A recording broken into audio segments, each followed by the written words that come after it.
Welcome to another episode of the Pound for Pound Boxing Report. We are back after taking a couple of weeks off. I'm your host, Michael. A couple of months ago, 3 months ago to be exact, we had a special ladies episode of the Pound for Pound Boxing Report. Ladies Love Boxing. Tonight we're back with round two of Ladies Love Boxing special ladies episode of the Pound for Pound Boxing Report. Joining me live from San Diego, Gayle Falcanthala Communities Digital News. Jeandra BadCulture.net, as well as new to the show, Miss Boxing Diva on Twitter, Mrs. Boxing Diva on Twitter, Yes. excuse me. Welcome to the show, ladies. Thank you, sir. Hey. Yeah. Good evening. Good evening. Hola. It's the Wicked Trio. Woo. It's the three witches here tonight. The three Witchy witches women. of boxing. Witchy Yes, women. ma'am. And we will talk boxing. Let me get to boxing related. let me get to the formal episodes before I hand the mic over to you. The Pound for Pound Boxing Report, for those who are new to the show, is a live YouTube show /blog/podcast that discusses all things boxing. The motto is: when boxing is good, we will talk about it. When boxing is bad, we will talk about it. Bottom line is if it concerns boxing, we will talk about it. If you want to find information about the Pound for Pound Boxing Report, one main place you want to go to, that's the Pound for Pound Boxing Report blog page. P4pboxingreport.wordpress.com is the link. On there you'll find articles and links and whatnot, written by not only by yours truly, but also by Gayle Falcanthala Communities Digital News, as well as Kayla M. Lewis, KBC Live on YouTube, Kayla M. Lewis on Twitter. If you look to the right of the page, you'll find links to where to find Pound for Pound Boxing Report all over the internet, all over the internet webs, all over social media. The links to the page on Facebook, links to the 2 pages on G+, to the links to the Tumblr page, links to the Podomatic page where you can find all episodes of the Pound for Pound Boxing Report podcast, the Twitter handle, which is at P4P Boxing Report. You can find a link to the Pinterest board, link to Stitcher, where you can find the Pound for Pound Boxing Report on Stitcher. We're on Stitcher Radio. Be a friend, be a pal, be a buddy. Check us out on Stitcher. Just look up POUND, the number 4, POUND Boxing Report. Email address, which is P4pboxingrpt@gmail.com. Also, a link to the RSS feed if you want to subscribe to that. A link to the donate your account, and the link for that is donateyouraccount.com/P4P Boxing Report. Again, be a friend, be a pal, be a buddy. Donate your Twitter account, and what happens is any tweet that comes from the Pound for Pound Boxing Report Twitter page, should you donate your Twitter account, any tweet that comes from the Pound for Pound Boxing Report Twitter page, your Twitter account will automatically retweet any tweet that comes from the Pound for Pound Boxing Report Twitter page. And lastly, we're on Flipboard now. Flipboard online magazine. Just look up Pound for Pound Boxing Report there. Just POUND again. POUND, the number 4, POUND Boxing Report, where you can find the Pound for Pound Boxing Report Twitter page. And this podcast will be the first Pound for Pound Boxing Report podcast that will be featured on Flipboard magazine. So check us out. I will put up stuff and share stuff, as well as Gayle, who's also a contributor to Pound for Pound Boxing Report Flipboard magazine. Just again, we're on Flipboard. Just started that. We'll see how it works. Hopefully, it will work fine. With that being said, I'm gonna let the ladies take over. Hand you the mic, ladies. The show is yours. Thank you very much. Welcome, welcome, welcome. As Michael likes to say, we got a welcome for each of the three ladies here on the Ladies Love Boxing Edition.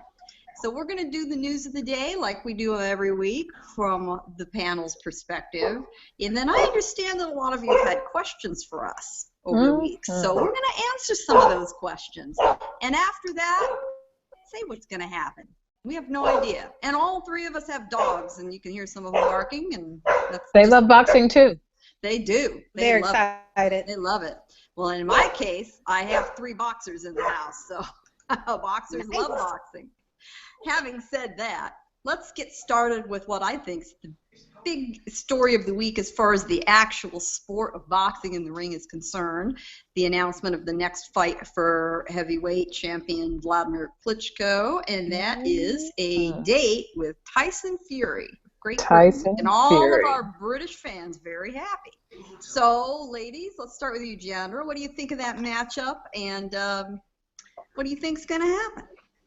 I love it. I love it because we get a chance to see, excuse me, we get to see Vladimir Klitschko in the ring with someone of equal formidable size. We've seen so many matches over the year where he greatly outsizes his opponent, and so it's great to see someone he actually is going to look eye to eye with, which makes it compelling. Will Fury's chin withstand the Klitschko onslaught? I don't know, because let us not forget Steve Cunningham dropped Tyson Fury with some ease, but just the size factor. We've got an older, advanced Klitschko and a young, fresh Fury, so I'm very compelled. Very compelling matchup. Agreed. Tanya, what do you think of this matchup? You like it? I love it. I love it. I've been begging for it. I wasn't familiar with Tyson Fury until he fought Stephen Cunningham, and I thought he bullied him in that fight because of his size, and that's what he mainly does with all of his opponents. I think his chin is shaky. I think Klitschko is the better boxer. I think he'll sit back, he'll box, rough him up, and I think he knocks him out in the later rounds. And I'm really, really looking forward to that. Now, I could be wrong because stranger things have happened in boxing. However, I think Klitschko's experience will outweigh Tyson Fury's youth. And I am calling it right now. I say Klitschko knocks Tyson Fury out in the later rounds. I'm waiting for the press conference, though, because I am waiting for the shit talk to start. Oh, yeah. I agree. What about you, Gayle? What did you think of the matchup? Love it. One thing you can say about Klitschko, whether you're a huge, huge fan or not, Klitschko never, ever shirks an opponent. And there are not a lot of boxing that you can say that for, who will always, without hesitation, take on all comers. He's never shied away. Think about the folks that have come along during his tenure. He hasn't ducked a single guy. He gives everyone a chance at him. This is true. In the ring a lot, and I think we all deserve to honor him for that. He's a great example. Everybody who is a champion at his level should look to him as a role model for defending their belts, for giving everyone their chance. If you're really a champion at that level, you should fear nobody. Nobody. I agree. And you're right, Jeandra. This Tyson Fury is a big boy. Yes, he is. Big, he's very big. Yeah, and it is rare that Klitschko, has somebody he can actually look in the eye. He's not looking like this. Absolutely right. Every Klitschko fight. But y'all, Tyson Fury's boxing skills are shaky. Y'all have got. They are. He's he's a brawler. He's a bully. He doesn't have fundamental sound boxing skills. He just uses his size to outweigh his opponents, and that's how he's been winning. So I mean, Klitschko, in my opinion, is the better boxer. I agree. Absolutely. Going down. No question. He's going down. Do you think we're going to see a version with a fight with a bigger version of Brian Jennings? You think he'll? No. Let's compare skills. Fury, comparing skills, than, I think Brian Jennings. Not as good as Jennings. I think in terms of chin, I think Brian Jennings has a far, far better chin. Yeah. And if he had a little bit more size on him, it would have been a more compelling matchup. Brian Jennings definitely is in better shape, superior shape. The only thing that Fury can capitalize on is just age. Looking at Klitschko, he wasn't able to knock Jennings out. Was it a testament to Jennings' chin? Yes. But also, age is a factor. I agree with Tanya. Definitely has superior boxing skills. But just the whole, he spent so much of his career just bullying his opponents around. And just the idea that a person of equal size who can use a jab to keep him at bay to a certain degree. I'm more interested in seeing what Fury's power is like. Does he even have any power? It's easy to rain down blows when you're looming over someone and you just kind of, battering them to death. And fouling them without the ref seeing it. Yeah, you can do that. But I mean, like I said, Tyson Fury is a bully. He leans on his opponents. He gets away with fouls, and that's how he's been winning. And I think Klitschko is going to be keen to all of that, and he's going to knock him out. That's and now here is an aspect of this fight, Tanya, you just brought up that is worth discussing. Fury, you're right. Fury, like a lot of tall fighters, uses that height to lean on an opponent and wear them down. Right. So does Klitschko. Yep. So Right. are we going to have a battle of the leaning towers here of these guys? Are Yes. they going to be leaning Oh, for the whole with It the fight? could be an potential- ugly fight. It could be a Yeah. It could be fight a very because of ugly that. fight. Yeah. Exactly. And messy, you know, it reminds me, are we going to get a version of the Pulev fight, which was just Oh, messy. perfect. Just the fight I was going to mention. Ugh, Just the fight I was Nobody going to mention. nobody wants to see that. Nobody Not at all. wants to see that. So Anything. If Tyson Fury's watching past opponents, that's the fight he needs to watch that fight, and he needs to watch some of Pulev's older fights. The only way because he's not out jabbing Klitschko. He doesn't want to get in a jab competition with him. He doesn't want to get a firefight with him. His only hope is to get in close, smother him, and go to the body. But boy, That's it. What are fans? He's got gonna to get take. He's got to take it to the body. Yeah. Good thing it's in Germany. It is Right. going to be in Germany, and early afternoon fight for those of us in the U.S. to get to see, or late afternoon if you're on the East Coast, and it could be, it could be messy, it could be a stinker, it could be boring, but nevertheless, Klitschko didn't say no to him. Tyson Fury's record and standing, skills aside, earned him that fight. And we'll see what he's got. But what we are going to get is a good ring walk. We will get one of those. Oh yes. Nobody does the ring walks like they do in Europe. That is so we have that to look forward to. And let's face it, this is at least keeping Klitschko busy, which I applaud. The fact is, we're all waiting to see him fight Deontay Wilder. We're all waiting for that moment. Right. Other than that, who's left?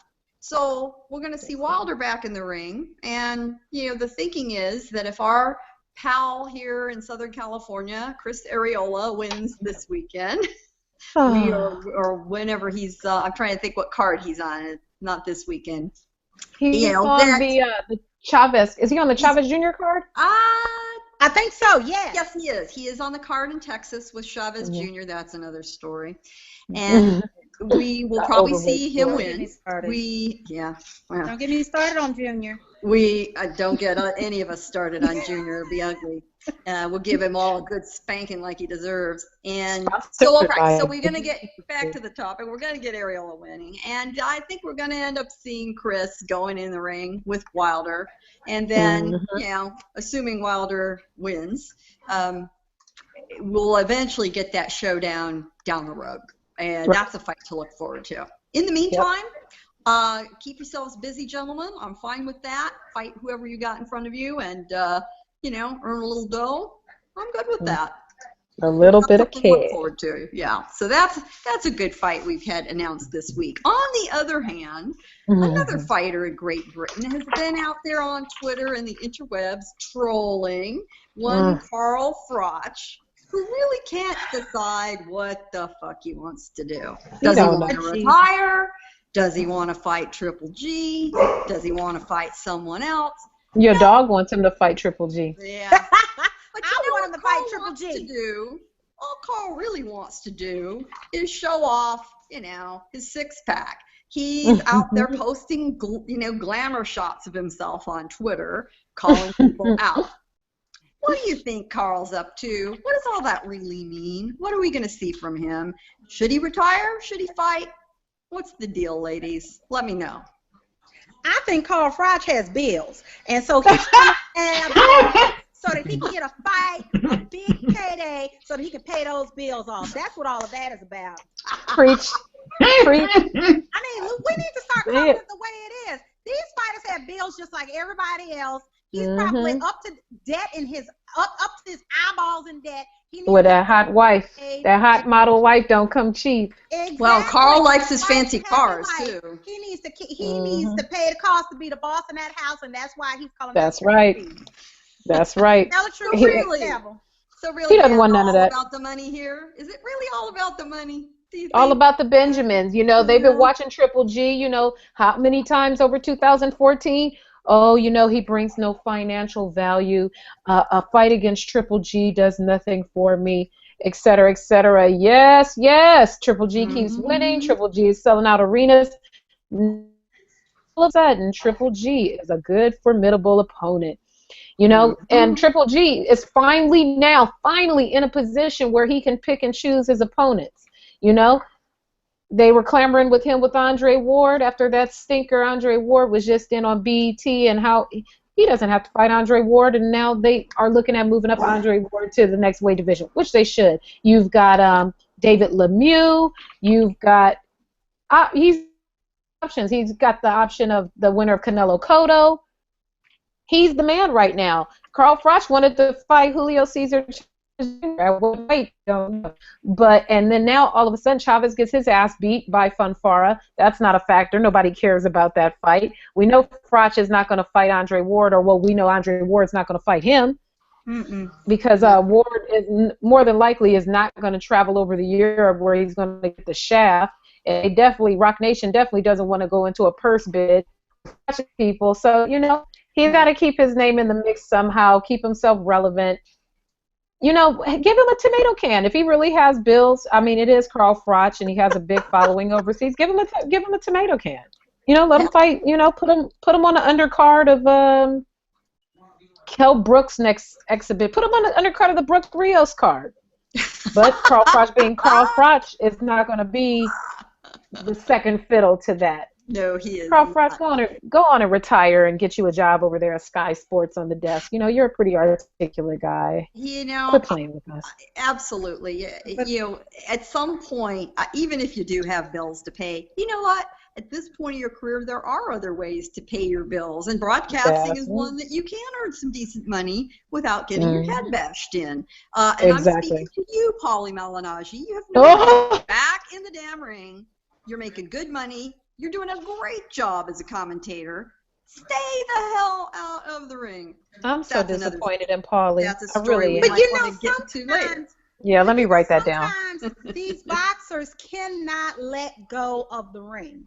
It's like, you know, football players and basketball players that are playing until they're well into their 40s. You know you should sit down. You know you shouldn't be on the field or on the court. It's the same thing with boxers. You know you shouldn't be in the ring anymore. You know you're past your prime. Look at Roy Jones Jr. Oh, you know daggone well you are past your prime and you still trying to fight. Look at Riddick Bowe. Antonio Even worse. It's like they're having an Antonio identity crisis. They cannot let their boxer side go and do something else. They probably most likely have not planned on doing something other than boxing. So that's why they just keep boxing because that's all they know. Even though Paulie Malignaggi is a fabulous commentator, he wants to box. Roy Jones Jr. is an entertaining commentator. He still wants to box. Carl Froch should probably be doing the same. We even heard Michael laughing at that one. You don't like those? You don't like the words he made up? I'm still mad. I'm still stuck on Roy Jones. He will never ever live down saying "slick old coon" on a broadcast. Roy Jones, don't you ever say "slick old coon" on network television. Come on, Roy. Come on, Roy. Martin Luther King didn't die for this. No parts of this. None of it. God. Yeah, well, and let's face it. Come on, folks. We all look in the mirror and, you know, try to deny that, you know, the clock is ticking and time is ticking. Yeah, but that was a Don Lemon kind of comment. Come on now. Are you sure that wasn't a Skip Bayless type of comment? No, Don Lemon specifically because he's another black person who can say something stupid like that. So come on, Roy. No question. But I think it is time for Carl to hang it up. You know, if you aren't going to get serious and get back in the ring, tomato cans, what's the point? I mean, give George Groves another go at you for that matter. Exactly. I mean, he looked great against Groves. Yeah, he did. If Mikkel Kessler hadn't retired, or if he's really retired, what the hell? Let's go again, you know? And exactly. We've got some quantities that we know to be entertaining. But, you know... Hell, he could fight let him fight Andre Durrell. He could fight Andre Durrell. He's available. Good. Yeah. Girl, nobody want to see that. If he was willing to fight... I know, but he need a check. You know, he's willing to fight Chavez. Is he willing to fight Funfara? How much is Chavez gonna weigh though? Oh God.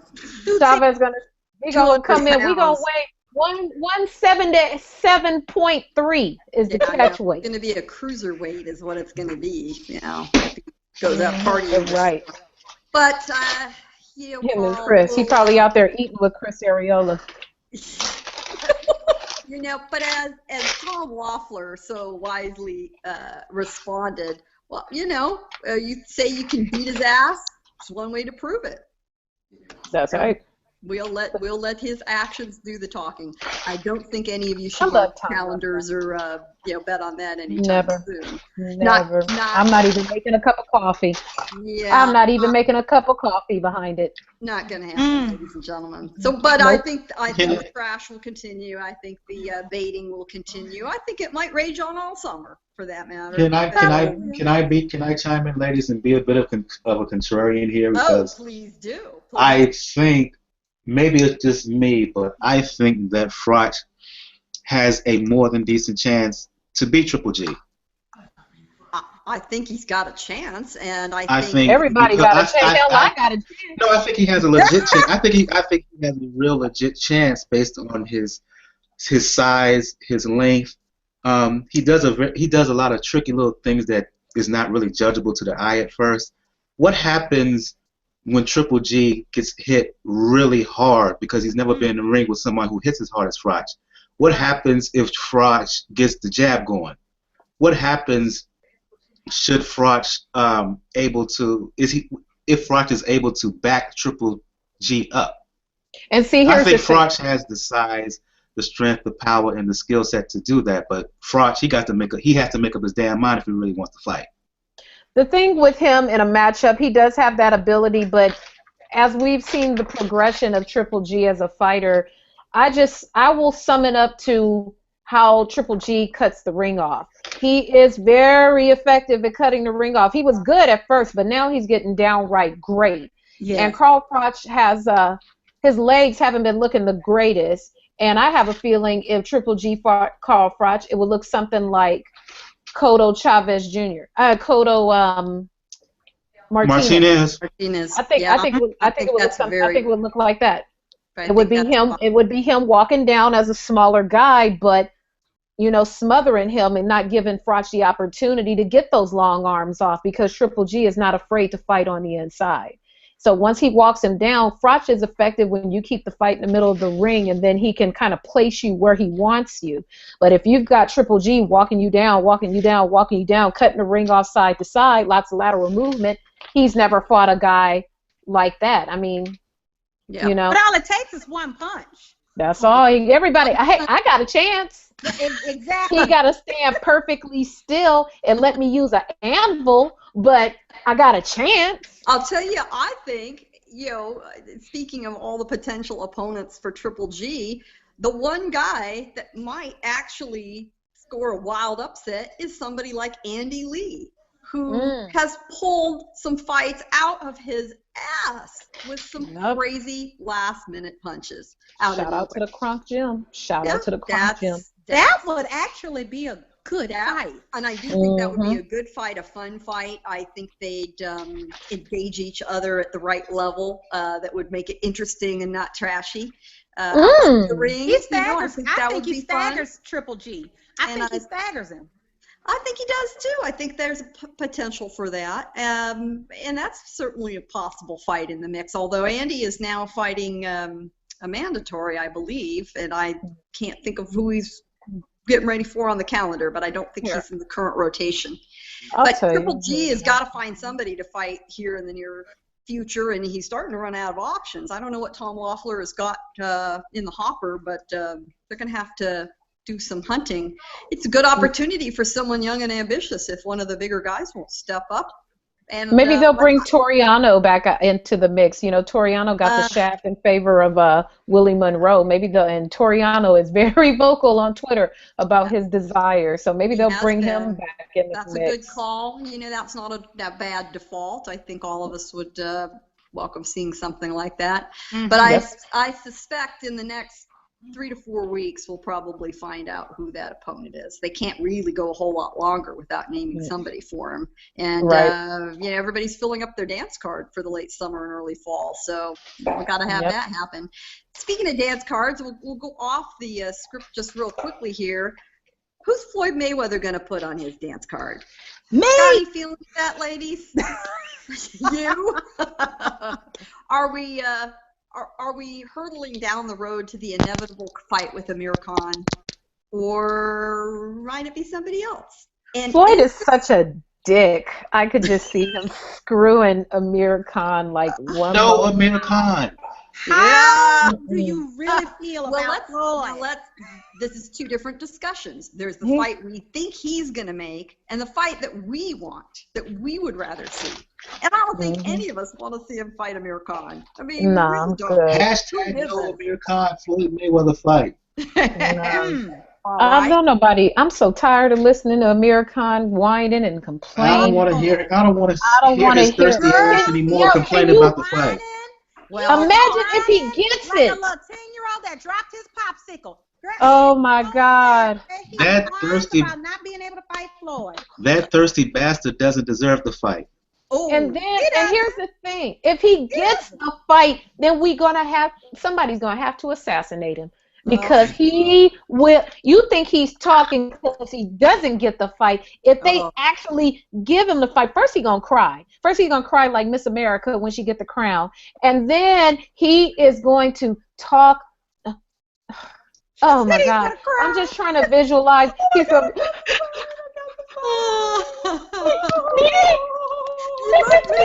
You really love me. Can you imagine what the all access would look like? Jesus Christ. His wife was going to have to get her on there. Oh, no. Please don't do it to us, Floyd. Please. Mayweather Thurman, Mayweather Kell Brook. Those are the fights I want to see. Well, now I think now Kell Brook will be a really good fight. That's the one I think all of us agree is from he's going to touch Thurman. Nah, Thurman too light skinned for all that. He don't want Keith Thurman. You know what? You know what? He don't want none of that curly-haired ass whooping that he could potentially get. Nope. Thurman is bringing light-skinned brothers back, though. He is. He's silky, looking like DeBarge. I mean, he bringing it back.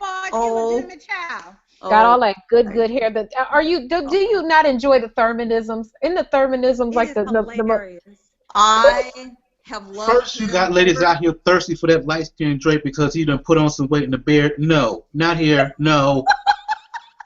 Keith Thurman. I'm not thirsty for Keith Thurman. I am thirsty for the Thurmanisms. I love talking to Keith Thurman because he just don't give a damn. And I love that about him. He is the only one of the Haymon clone Stepford wives that goes off script and doesn't stick to that same tired ass, I just fight whoever they put in front of me. I just want to thank Al Haymon. He's like, nah, I mean, his attitude is a little more cavalier, and he believes in himself, and he's able to articulate himself, and he is very vocal about saying his opponent's selection ain't shit. And I love that about Keith Thurman. Wait till this lawsuit get to court. I don't want to get into that topic because I know we're going to get into it in a moment. Please, let me find out Keith Thurman is the mole when this goes to court. Oh, my God. We ought to start writing a screen. Keith Thurman has been one of my favorites ever since the night he won a big fight in San Antonio and thanked all the fans in San Diego. San Diego! Hell, he was. And all of us in San Diego thought that was just fantastic. We loved it. So I've never, ever let him forget that part. But thanks, San Diego. That I think, I don't know, that some days I think that's the fight that's going to happen. Other days I think, I just don't think Al Haymon wants to play the Thurman card and play out that hand this quick. They're still grooming him. Somebody's got to take over in this stable for Mayweather when he finally retires. I don't think they're giving it to Thurman. Don't think so? You don't think so? Who give it to? Nope. Who do you think? Who they're giving it to? Haymon. I think they trying to. Haymon stable is the star right now. Al Thurman. Keith Thurman is too vocal and opinionated for Al Haymon. They want to groom a drone. They're going to give it to Errol Spence as long as Errol Spence keeps winning. That's their appointment. Broner screwed it up, and Errol Spence needs some more rounds. He needs some more fights. He needs some more experience. Errol Keith Spence Thurman is needs a there lot now. more rounds. Exactly. But that's Lot what more I'm rounds. saying. They can grow him. And that loyalty that he will have because he's never been with anyone else. It's the same like with Floyd. You know, they grew him. Thurman came into it believing his own hype. He never really had no humility about it. He kept saying, I'm good. I'm good. And he went out in the ring and he demonstrated that. And the more he performs, the better he gets. He didn't have any side detours like Adrian Broner. You don't see him out in the streets acting a fool, turning up, just buying stuff for no reason. Thurman is far too opinionated for the Al Haymon stable. They want someone where they can puppet master them a little bit better. And, Well, you know, I'll tell I have you, some though, there's politically another- incorrect theories about that, but I won't say them on the show. But I'll talk to Say y'all it, say offline. it, say it. No, Say it. Oh, girl, speak your mind, child. We like politically incorrect. Come around on, here. baby. Speak your mind, baby. Do it. okay, here is my theory. Please forgive Nice, me, the high listening point. audience, on this, but it is my opinion that they can't manipulate Thurman into doing all of the silly shit that they do because Thurman is not some little poor-ass kid from the hood. He got a little bit of a different mind. He's got a little, well, you know, Thurman is biracial. He has a different mindset, a different view of the bridge, and probably got exposed to a lot more things in his childhood just because of his household. And he's just not one of these little dumb kids who was fighting and got into boxing because, yeah, they were talented, but they were always getting in fights in the streets. He literally chose boxing because he was good at it. It wasn't like he had no other options. You can tell by the way he expresses himself. He probably would be good at anything. He could be good at anything. Highly articulate, highly thoughtful. You know, he thinks, you know, he's a creative thinker, and you can't contain somebody like that because he'll tell you, fuck you, I'll do something else. And I really Freest think in the truest sense of the word. exactly. He's not that dude. He's not a Broner that, you know, whose mama's still living in the trap, but you throwing hundreds on strippers. He's not you know, he's not like Floyd who grew up, you know, in the streets of Flint. He's just not that dude. He is someone who is good at it, but legitimately chose it. He wasn't thrust into it, you know? And, you know, that's why I think that it's only a matter of time in the next year that Thurman's going to say, fuck this, I'm out. He's going to do the equivalent of what Floyd did when Floyd left Bob Arum. He's going to go his own way, and as long as he keeps winning, Thurman is going to be a star because he got it. He got it. I think he's going to leave Al Haymon. I sure the hell do. Yeah, and he's the kind of guy Leave that would Al go work Haymon. over with Yeah. Rob Nation. I could see him pulling somebody out of the woodworks that we've never even somebody. I could see him going more with a Jay Prince or just someone controversial who's like the anti Al Haymon because we know Al Haymon don't do Jay Prince. I think Jay Prince would do a lot for Hell Keith yeah. Thurman because Yeah. look how much Jay Prince has done for Andre Ward. Andre Ward hadn't fought in how long? And Andre Ward was never, ever hurting for money because he had so many endorsements. Exactly. And I think Jay Prince could definitely do that for Keith Thurman and capitalize on the light skin curly hair look too. Well, see, and Make him and work. here's the thing, and here's also the thing with that. Why don't these fighters under this Haymon stable? I mean, they're making good money. You know, let's not get that twisted. All of them are making good money when they fight. Who are their endorsers? It's almost like there's something in their contract that says, no, you can't have a major endorsement. Whereas Andre Ward has Rock Nation, and he's still sponsored by Nike, and he still has major endorsements. Thurman doesn't have that taint on him that he could not procure an endorsement, but because of who he is aligned with, that alone will probably keep endorsements from him. Just because they'll say, oh, well, you know, you're managed by Al Haymon, who also manages Floyd, but Floyd has domestic violence issues. Oh, I don't know if I want my money associated with that brand as a whole. He's going to get hip to that one day. I could make more money on my own, doing my own thing with the right person behind me. And I I just see him flipping it one day like, nope. Maybe a couple more years. Maybe. Haymon is the dog wagging its tail, but he's going to have to be careful because the tail is going to start wagging him pretty quick. The other one I think he's going to need to be worried about is Deontay Wilder, because the minute that we have a really legitimate American heavyweight at the belt he's got now, then Mr. Wilder is going to be in the driver's seat. And I think he is the one that could easily jump ship and get out of there. He's another one. He's the kind of guy that Haymon really should be putting at the forefront of his operation. America craves a heavyweight champion. He really should be the face of the franchise. Yeah. Absolutely right. He's young, he's appealing, he's a great interview, he's a good-looking guy, he's a big dude. He's got that positive swag about him. He has a funny personality. He's a happy character, and the general American audience wants somebody like that. Deontay Wilder's the closest thing to looking like an NFL star that Haymon or boxing has, for that matter, right now. And maybe it's because he's always working out in the Alabama weight room or something, but that's the guy I agree. Haymon really needs to put out front, but he's going to have to meet him halfway, because if Wilder's smart, he needs to do it the way he wants to do it, not the way Al wants to do it. Why do you think that is? Like, honestly, that they're not making a bigger push to make Deontay Wilder the face of the franchise? That's a very, very good question, a very thoughtful question to consider.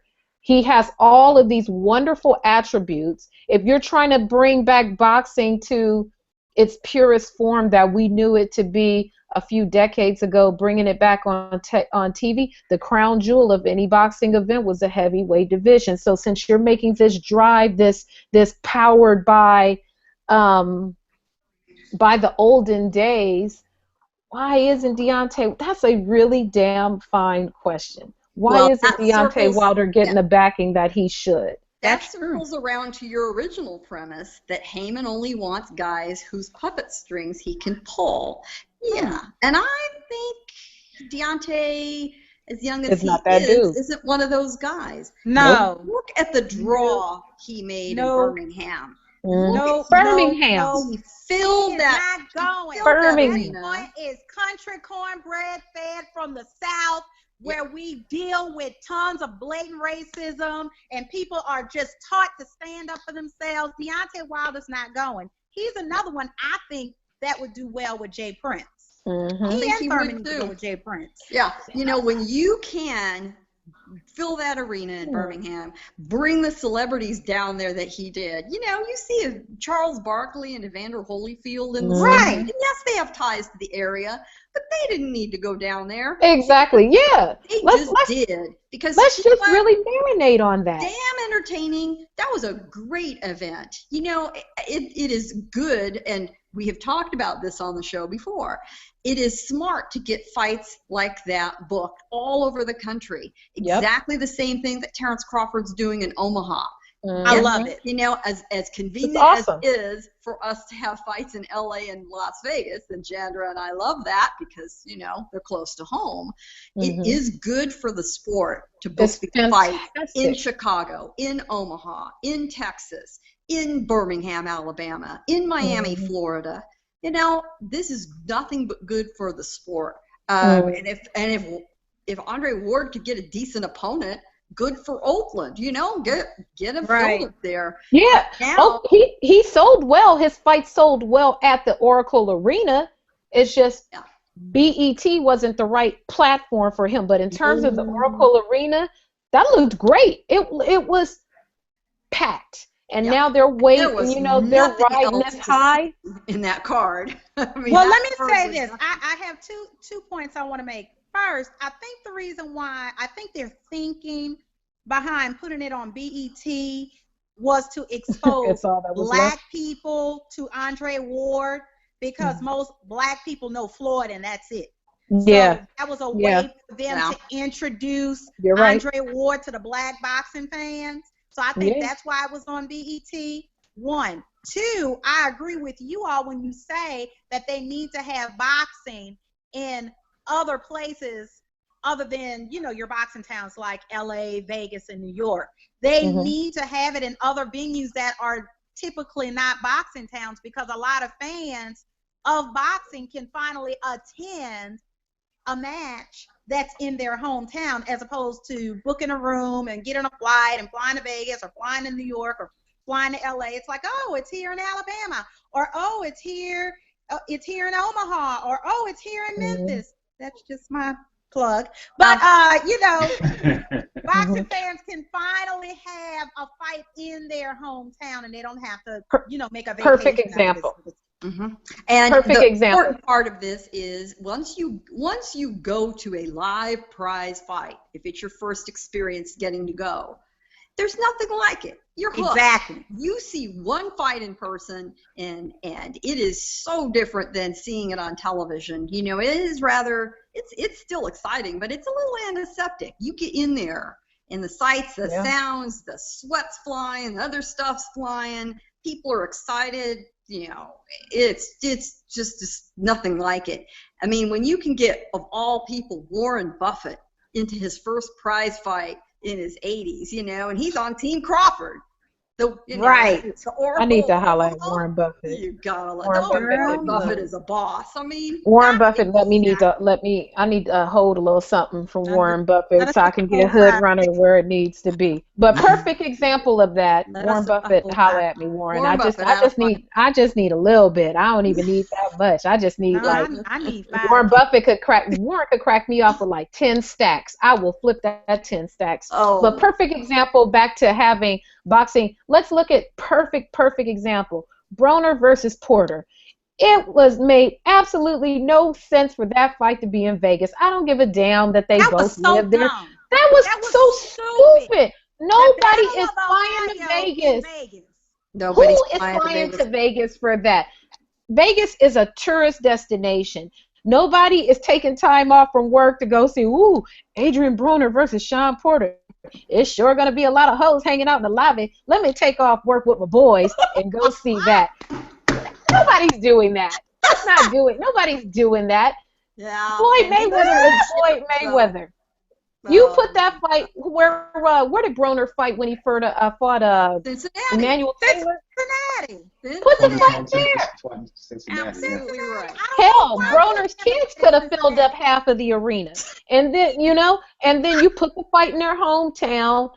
All the people who watched them cultivate and saw them as amateurs, it would have been so climactic and more interesting to have it there. But, I mean, I guess Al didn't have a promoter already on deck. Or he didn't want to work with the local promoter. Yeah. It could be that, too. Yeah. He didn't want to work with a sold out in Ohio, promoter. And they giving tickets away like they were for the fight in Vegas. Michael, we're singing your tune, aren't we? We've talked about this manager. plenty of times. Al is a manager. Yeah. Oh, wait. Hey, y'all. Look at my paycheck that's drawn on Haymon promotion. Oh wait. Oh, I'm sorry. I didn't mean to put this check on there. Let me put this check on there. Please whip Chavez Jr.'s ass. He's smoking that stuff again. He's smoking that stuff again. He never stopped. Girl, Junior is so spoiled. And he's so stupid, but he's so dumb. He's so dumb. I just would have liked to have been the phone tap in that extension cord when that phone rang after he put that damn check on Instagram. I sure would have liked to have heard that conversation. You know how much I would have enjoyed that? I would have been perfectly quiet. So let's move on to the fights actually happening under Al Haymon's watch coming up this weekend. Yes. By the aforementioned Keith One-Time Thurman. One time. Against Luis Collazo. What do you ladies expect from that fight this weekend? Collazo getting his ass knocked out. Oh, I like Collazo. Post thing. That post thing. He got God in his life. I like He is a sweet guy, and it's so sad he's going to be offered up like that. He's probably a lovely human being, and that's a damn shame that boy gonna look like they gonna put a little outline around him in the ring when he's finished with Thurman. That boy gonna get beat so bad. Oh, it's so Really? just Not even a few competitive rounds? Nah, Maybe the I first say it go round. 3. Only chance Collazo has is if he tries to make it an inside fight. If Thurman uses his legs, if he uses his jab, Collazo's in trouble. Other than that, yeah. I think that's your handmade emoji for the whole fight. The chalk outline. Yeah. I think that's it. I think that's my our entire prediction. Commentary about the fight. That's it. That's my prediction There right is there. another fight though, the same night, in Los Angeles. Yay! And it is Mauricio Herrera against Hank Lundy. Now I think we've got a little more to chew on in this fight. That's a Mauricio good fight. Herrera. That's going to be competitive. There is no more wronged fighter by the judges than Mauricio Herrera. He has gotten slammed not once but twice in fights. So sad. He clearly won both times. First against Danny Garcia, which was supposed to be this regal homecoming for the prodigal son, Danny Garcia, to Puerto Rico. And doesn't speak Spanish. Their Spanish. shores, which is ridiculous. Not a lick. I speak more Spanish than he does. Yeah, I me do too. And so here we have Herrera's, the sacrifice, and Herrera clearly beat Garcia. Except for putting him on the canvas. And that was the problem. So, all right, he gets robbed. We can all sort of move on, and the script was written before he got there. Then he ends up fighting Jose Benavidez, and the same fucking thing happens to him. Same thing. In fact, that was perhaps even more of a robbery, and to me more obvious because I happened to be there. What's the guy got to do? I mean, at this point, he must be saying to himself, I have got to end the fight myself and take it into my own hands. Can he do it? Can he do it? I think he can. I think he against Lundy, he probably can. Against Lundy, do you think that it is a matter of he's trained for it, or a matter of motivation? Because the guy has got to be feeling, like he can't get a break, and he can't get a break. He can. Yeah, I mean, who did he piss off? The boxing gods. I'm wondering, I always talk about judging, and I'm talking about how they get their licenses from Walmart or Dollar Tree because sometimes they just can't score fights to save their lives. But I just want to know, what are the odds that this happens to you twice? You can't take these fights with these anointeds. Jose Benavidez, they want to groom him to be one of the anointeds for top rank. Ironically, I had dinner with Jose Benavidez's mama and stepdad right before that fight. And now you're talking bad about him, girl. Ooh. I was talking bad about him then. They know what's up. I mean, man, I work in media. They know what's up. His parents are lovely. His mother is a lovely, beautiful human being. But I was like, your son gonna catch a fade, and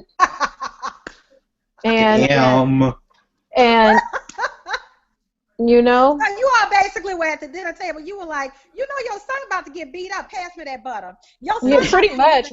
I said, yeah. And you got to keep it respectful because that's his mom. So I was just like, well, your son's in for a tough fight. And he's in for a tough fight on Saturday. Translation: he gonna get his ass whooped. He's getting that ass. Yeah. Yeah. And, I feel bad. I like his mother a lot. She's a beautiful woman, lovely, lovely woman. But we've got Mauricio Herrera, who really, the pressure is on him. Despite the fact that we as fight observers know that he was robbed twice, to the average fan, they see 2 losses on the record. They may remember the fights, they may not. He's in the position where he has really got to win this bout. And it can't be close. He can't risk letting it be close. He may have to take some chances, especially in the later rounds, which for us from a entertainment aspect of the sport is all good. I'd see that as by far the better fight to watch than Thurman Collazo. Oh, most definitely. Worlds more competitive. Yeah. And Remind me, who is broadcasting that fight? We know that we've got a PBC contest in the very first ESPN PBC contest with Thurman Collazo. Who has got Herrera Lundy? Is that HBO Latino? Yes. Yes. Yes. Yeah. So brush up your Spanish, or can you put your closed caption English translation on there? No Roy. Sorry, y'all. No Roy this weekend. No Roy. Who No, do we no, get? no. We get Raul on the sidelines there, and no Brer Bear references this weekend. Yeah, should be interesting. But you know what, folks? You need to practice your Spanish. It's good for you. So watch HBO Latino. That's our recommendation for the weekend. It's good. It's good for your practice, because you need to know how in Spanish to order a drink and get a bail bondsman. Okay, so that's all you know. That's all you need. And you're good. That's right. Call a cab. One of those three things, and you will do just fine. Just great. Good. Just great. All right. Our last discussion involving thank you, Al Haymon, is the lawsuit that's been filed against Al Haymon, which here's the question. The lawsuit has been filed against Haymon for some various violations, trying to hog venues and shut out the other promoters in the Los Angeles market, reserving venues for fights he's never intended to have, to make sure he shuts everyone else out, and then yanking those reservations at the last minute. How legitimate is the lawsuit? How big a deal were his actions anyway? I mean, how much did it hurt, and what's the point of the lawsuit? Is this strictly a shot across the bow? Does anybody really expect any money to change hands? Do we even expect this thing to go very far? Nope.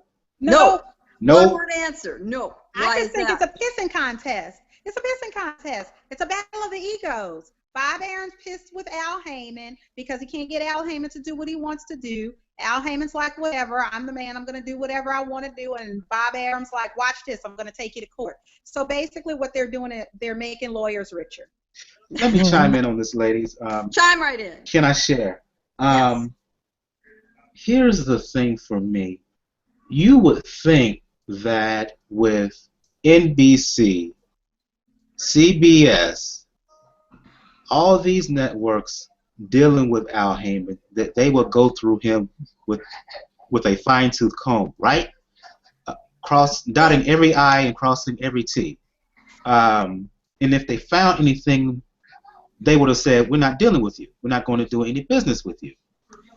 Look, the center of this is based on the fact that Arum is charging Haymon with being a promoter, even though he probably is in silence, in private. But yeah, he's probably acting that way. But the question for me is, how is Arum going to prove it?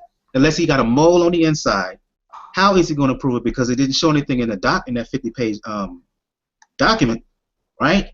That's number one. Number two, Arum, his self-righteousness in this is kind of disingenuous and hypocritical, in my opinion, because what Haymon is doing now, he basically, Arum did in the 80s with ESPN. Well, and so Bob knows it when he sees it. Well, because he did it. Karma. But there's no smoking gun, at least from the lawsuit filed by Arum. And the thing is, if Arum had the ability to do what Haymon is doing now, he would, and everybody knows it. So, yeah. Again, to Tanya's point, this is about egos. This is about a pissing contest. And lastly, let me say, the beef that Arum had with Golden Boy and whatnot, the same thing that Arum is charging Haymon with, Golden Boy was charging Arum with a few years ago. And Arum's response, charge it to the game. Yeah. Charge it to the game. So why is he going to sit there and complain now? He's basically, Haymon is doing what Arum is wanting him to do. Haymon is being boss right now, the ultimate boss, beating Arum at his home game, and right now Arum can do nothing about it. Well, there's no more greater embarrassment than being being had by your own, that's being hung with your own rope, and he is. And it falls in the takes one to know one category. But we're not going to be able to prove and I was going to say, damages. how are you going to use the Muhammad Ali Act as a defense when the Muhammad Ali Act was put in place to protect fighters against folks like Arum? Right. Well, because Arum has faded as far as those behaviors are concerned, and Haymon's the one that's picked up the banner. So pretty much. We've got guys who can enter into these business relationships. Nobody's putting a gun to the head of any of these athletes to sign with anyone. Yes, Haymon's the big man on campus, or he's got a lot of money to throw around right now, which may run out. Let's see how much capital he's got to play with. They do have options. And the good news is when you have someone like Andre Ward, when you think of Andre, showing them that there are alternatives. There's or plenty Miguel of Cotto, Canelo, everyone right. with K2. You know what? Arum and Haymon, while they're big players, are not the monolithic players that we had in the 60s, the 70s, the 80s. It's a lot different universe right now, and there are legitimately a lot of options, and you really have options when you really have talent. And let's go back down that list that all of you just named: Cotto, Canelo, Ward. They can write their own ticket. Klitschko. And Klitschko and Triple G. I love him. Yeah, absolutely. Crawford. They write their own ticket for a reason. Crawford. I mean, Crawford is betting the stable. He's deep in the top-ranked trenches, but even if he wasn't, he's becoming a star now. If he ever got tired and wanted to walk away from it, he could. He could fight every year in his hometown and make great money. HBO loves him. He has a deal with HBO. You have the deal with the network. You don't have the network. The promoter just is what it is. Who is our role model in all this? Love him or hate him? Floyd Mayweather, who is a brilliant businessman. Brilliant. I agree. The reason he's not just well paid for boxing. He is the best paid athlete in the world, multiple years running. With no major endorsements. That's right. And everyone needs to go to school on that and figure out, how does he get a piece of every single thing that happens? I mean, $240 million for that Pacquiao fight. God damn. Here's my favorite story about Floyd and the way his mind works. And I don't recall which fight this was, but several fights ago, it might not have even been on his current Showtime contract, but one of his fights at the MGM. And he happens to be working in his role as the promoter with the hotel and the promotional packages and the signage that's going on the outside of the building and all that stuff. And he says to these folks, hey, why aren't you promoting this fight on your do not disturb door hangers? Why am I not hanging from every door in your hotel room?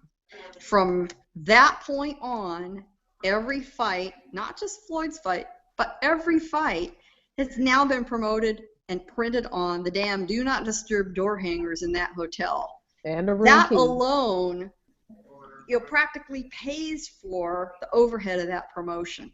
Is that simple thought. Somebody that is always looking for another opportunity, another way to make money. That's found money right there. You're going to print those stupid signs anyway. He found promotional real estate for the taking that no one ever thought to use before. He said, take this thing that you're printing anyway and print my damn face on it and hang it on every door in this hotel for a month before the fight. And by the way, you MGM, now you can do this for every fight you have here, whether I'm it or not. And I just made you money and me money. Right. Everyone likes to work with him.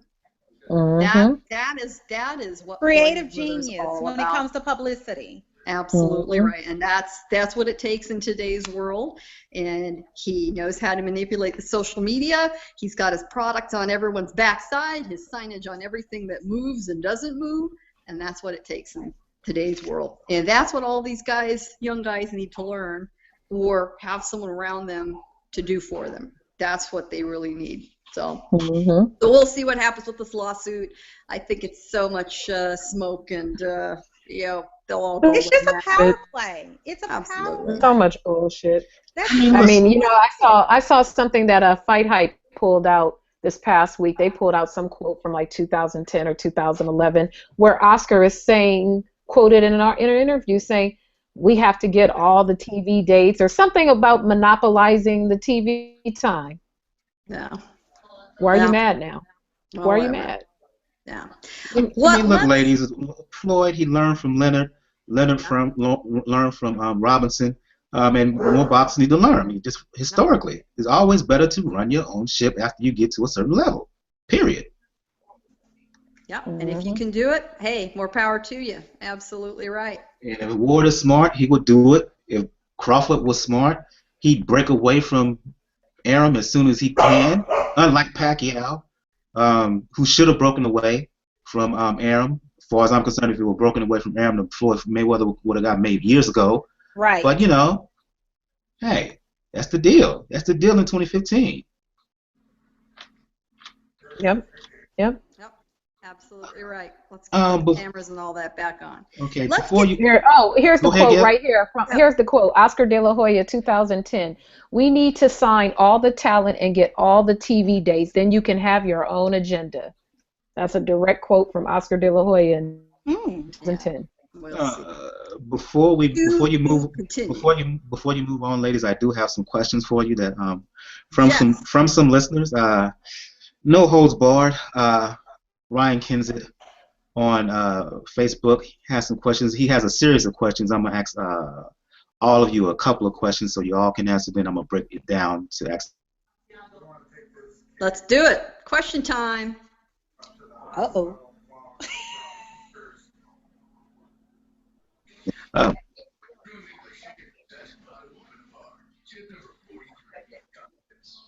Uh-oh.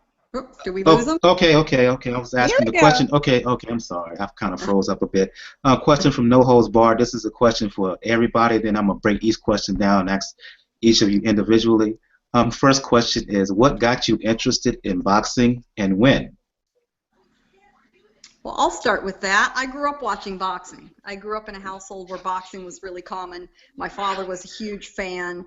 And I live in San Diego and grew up here, and that gave us access to all of the fight coverage from Mexico on television because we could pick up all the Mexican TV channels. So my dad was a biker and was in and out of Baja, California a lot. And so we watched fights from Tijuana. We watched fights broadcast from Mexican TV from the Olympic Auditorium in Los Angeles. I used to watch Jimmy Lennon Sr. as an announcer, and he's a dead ringer for his son, which is really funny. So I grew up with it. I was always a big fan, and once I got into kind of the middle school, junior high school years, I had a girlfriend who also grew up in a household where they loved boxing. So I had the reinforcement of a friend who was into it, and went from there. So many decades of watching boxing, and I will never ever forgive my dad, rest his soul, for refusing to take me to the Ali Norton fight in San Diego because, little girls didn't go to that stuff. Dang it. But that's the only major one I ever missed, so I'm good with that.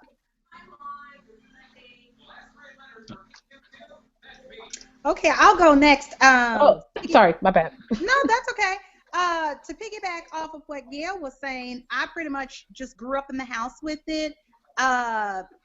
Being the young girl in the house, it's just me and my brother, my mom and my dad.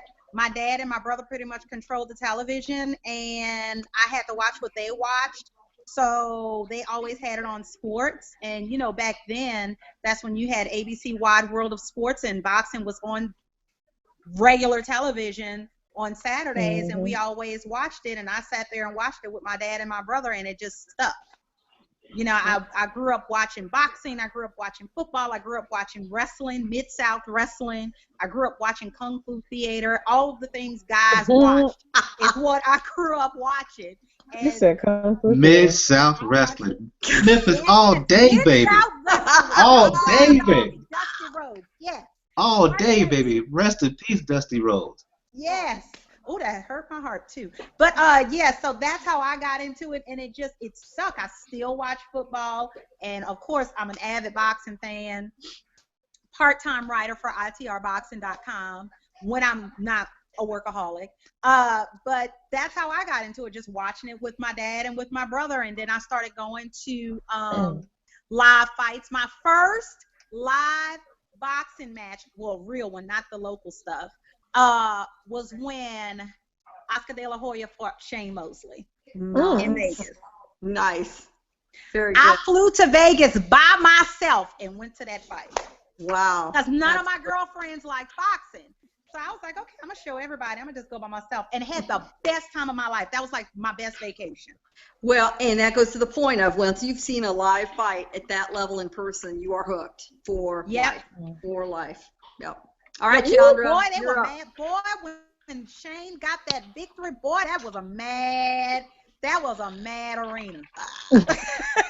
Those people were mad. Yeah. Were they mad? Let me get out of here. Were they throwing things mad? In the upper level where I was, they were. They were mad. Because I remember a recent fight where I was warned, you better cover up all your electronics because shit's going to fly. And Jeandra, you were correct. Yeah.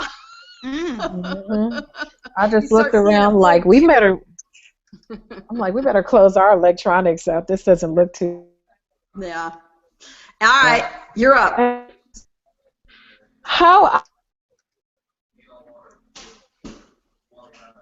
Oh, no, don't tell me she froze. Oh, she froze. Oh, dog. Yeah. Boxing and football, one or the other. Okay, she's Hello. back. There it is. Oh, she's back. You froze on us, right? You froze on us. Oh, I'm sorry. All right.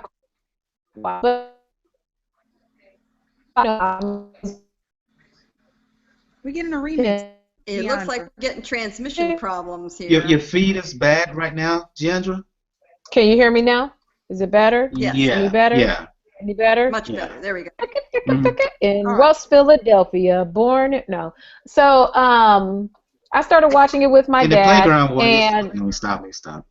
and my godfather's brother was a heavyweight prospect. So they also had, when I thought I was going to escape boxing from my own house and go to my godparents' house, they had it on over there too.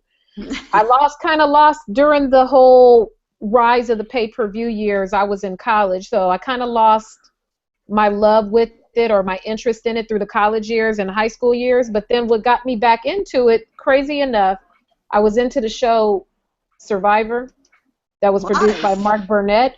And at that time when Survivor was just kicking off, they had the first edition of The Contender, the version that Sergio Mora won, and Cornelius Bundridge was a finalist. And I got so into that. I started watching it just because it came on after Survivor. And I got so in. Yeah, that's the only reason why I started watching it, because the TV was still on after Survivor. And I just got so enamored with the backstories on these fighters and their lives. And it was just very, very, that was a really, really good show, the first season of it. The first season was excellent. It was amazing. Right. Really well done. I wouldn't mind if we could do that again. That would be nice. It was great. And so I was in a process. I had just moved back to California right before, during the season.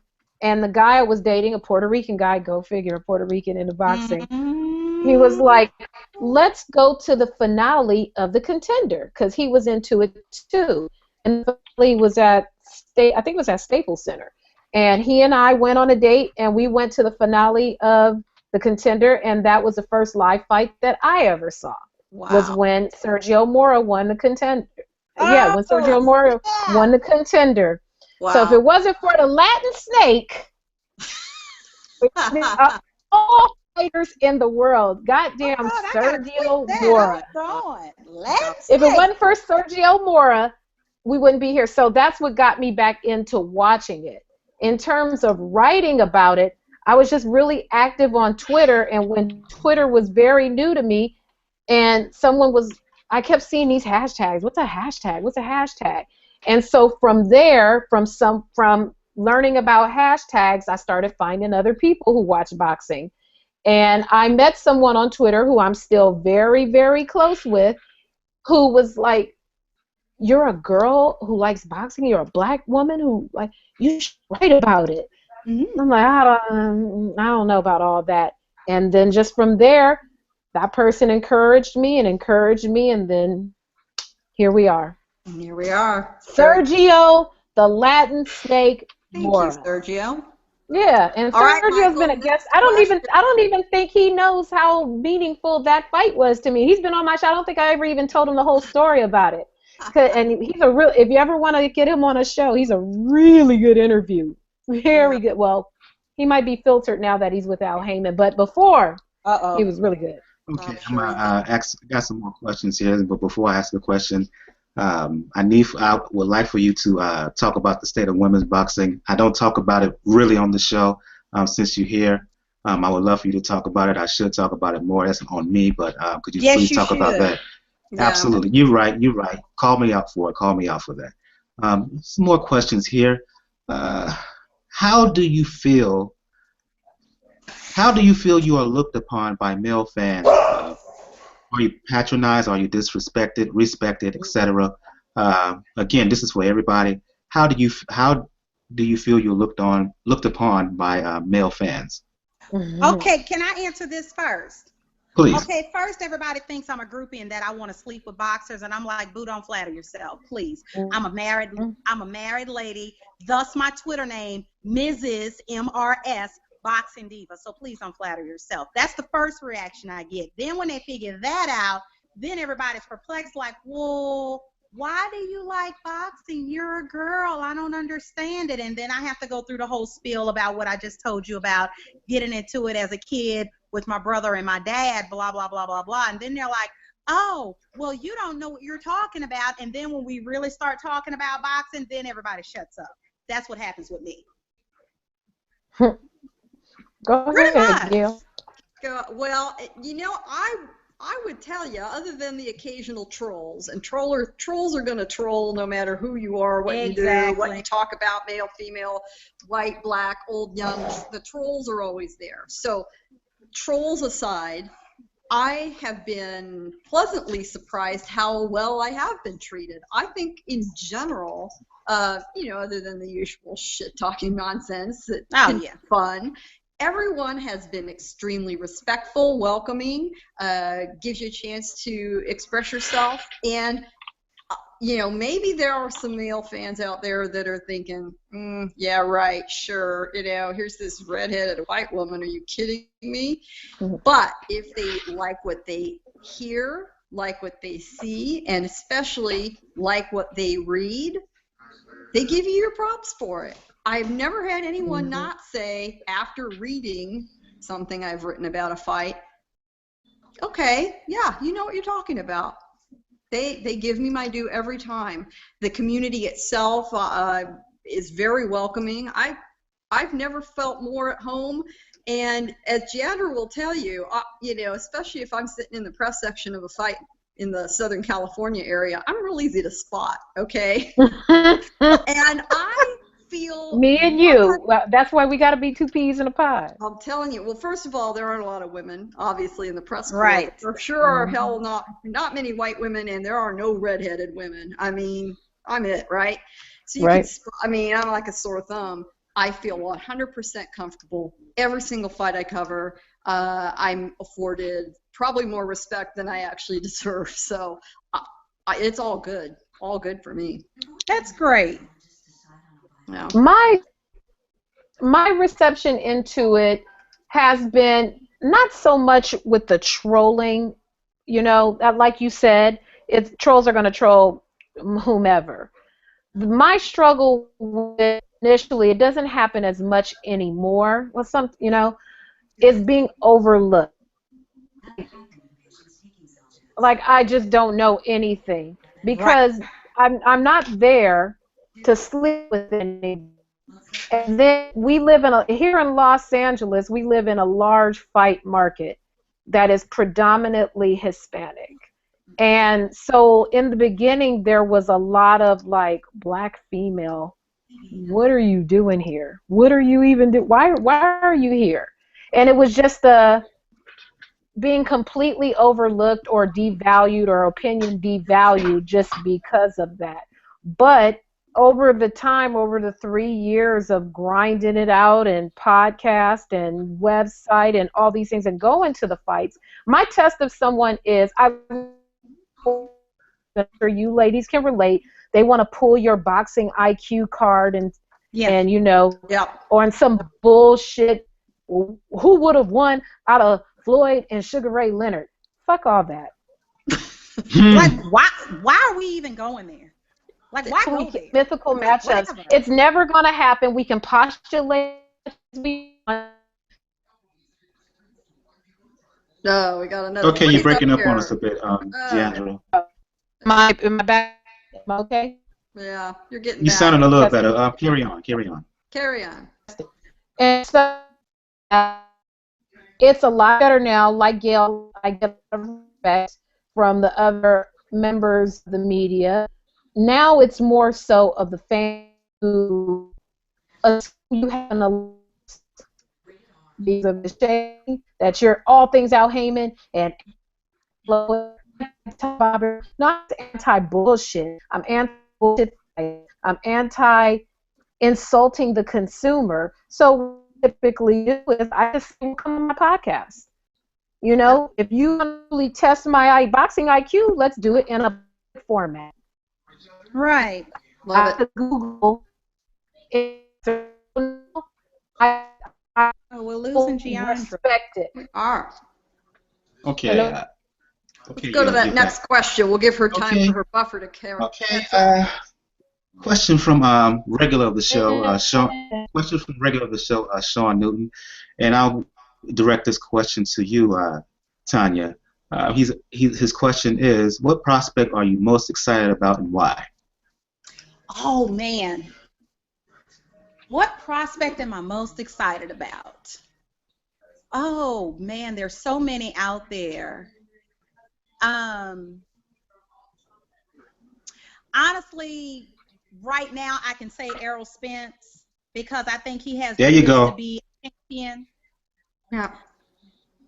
So that's the one that he, in my opinion, is the only, and this, I may get some heat from this, but he was the only legit boxing guy on the Olympic team outside of the females. The other ones, they're okay, but I don't think they're championship tier fighters. I think he is. And he's one that I am really looking forward to seeing, and I'm really looking forward to them strategically placing him so that he can eventually get a belt. But I mean, that boy's good. He's good. He has some really good boxing skills. Sounds good. I'll go to you on this one, Jeandra. Question again from No Holds Barred Boxing. What fights do you want to see the most? What fights are you looking forward to seeing right now?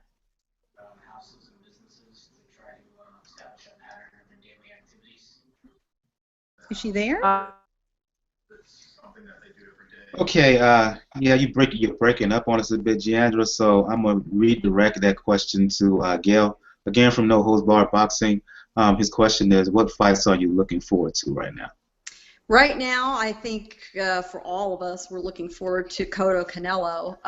Yes! Not only just as a fight, but once we get an outcome, how is that domino falling going to affect the rest of the fight world around it? I think that's going to be a pebble following into the lake that has big ripples that go out. So that's part of the reason.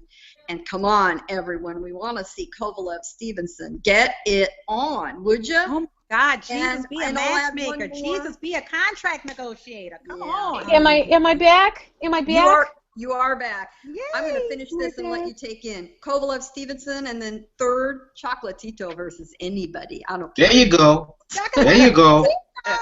So Gonzalez impressed by Estrada him. 2. Gonzalez Estrada 2. There Gonzalez you go. Anui. There you go. Yep, I'll take any of them. Honestly, I don't care. Get that kid back in the ring fast.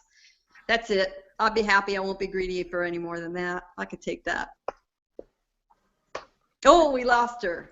No, Okay, I think, am I back? You're You're back. You're fine. Okay. What do you Thurman, want to do? okay. Mayweather, Brooke, Thurman, Khan, Kovalev, Stevenson. I'm trying to get them all quick. Triple G, Lemieux, Yeah. Good. Andre Ward, Kovalev might be kind of cool. Chavez Jr., Funfara too, so I can see him catch a fade again. Yeah. Oh, Man, Cruel. yeah. I'm a cruel, You're cruel cruel. woman. I am. And I want, yeah, that's it. I want That's to it. see Brooke. Am I want the to see only Kell one? Brook and Amir Khan. Big showdown in Wembley. Oh, yeah. Oh, Just that the would be a theater, good just the fight. theater Now of it. that's what I want to see. Fantastic. Oh my God. Kell Brook is so Khan, cute. I love when he said, "Hey, Khan, I hear you kind of weak among the whiskers," or however he said it. It was so classy and cute. I'm like, Weak oh, I among the love the whiskers. English people. Weak among the whiskers, or something like that. How I forgot how he phrased it when he won his last fight. It was really Yeah. funny. I love Brits. I really Yeah. do. Sean, the only one. go ahead. Am I Go the only ahead. one excited about Morez and Santa Cruz? Am I the only one excited Yes. about that? Yeah, for Yes, those in who, Santa for Cruz. those, Yeah. yeah, for Yeah. those, They should have fought like Yeah. a year ago. Yeah. Yeah. No, but Yeah, I for I'm so still those- burnt like out on them. Santa Cruz. I'm yeah, Oh, okay. breaking news that kind of broke today that for those who are listening to the show don't know what we're talking about. Leo Santa Cruz will fight Abner Mars, actually, August 29th Yeah. in LA on ESPN. So Oh, training hopping ass. I'm the Yeah, one I'm gonna go to that excited fight about though. it. Whoop! Yeah, I'll go to that. I'm going. I'm going. Yeah, it's close enough. What the hell? Yeah, exactly. It's something to do. I hate you, Yeah, LA exactly. people. Y'all can just go to a fight like that, man. I'm telling you, man, I'm living in the wrong part of the country. Come on out. Come on out anytime. Exactly. Yeah. Exactly. Sean was listening. He caught on the show late, and he was asking any word on Triple G's next fight. You talked about it earlier, so could you repeat what you said earlier because Sean Hey, knew Sean. he how didn't you hear the doing? show. Hi, Sean.